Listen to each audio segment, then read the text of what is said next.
For me naman po, honestly, ako po kasi wala akong masyadong experience nung kabataan ko po. Pero ang alam ko lang, mahilig po talaga ako umawit. Tapos every time po siguro na nakakita ko ng child na kumakanta, sobrang nai-inspire ko. Kasi doon din po kami nagsimula, lalo na po ni Miss Tel. We're fairly new sa industry pero we also had our share of challenges. Talagang merong point na talagang mag-give up ka. Pero back then, nung nagte-training kami, ang nasa isip lang namin nun, gusto namin mag-training araw-araw, gusto namin umawit, gusto namin ma-experience, makapag-perform sa malalaking stage. Ganon din po yung mga kids.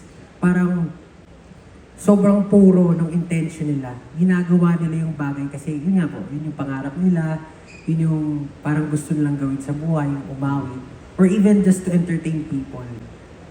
Every time na nakikita ko sila, parang kapag napanghihinaan ako ng loob, naaalala ko yung nag-uumpisa pa lang yung SB19 kami ni Nestel. And through that, na-motivate ako, na-inspire ako. So, this kind of platform, The Voice Kids, sobrang blessing po siya sa akin kasi parang nare-relive ko yung feeling nang nagsisimula pa lang kami ng SB19. Kaya sobrang excited na ako ma-meet yung mga bata.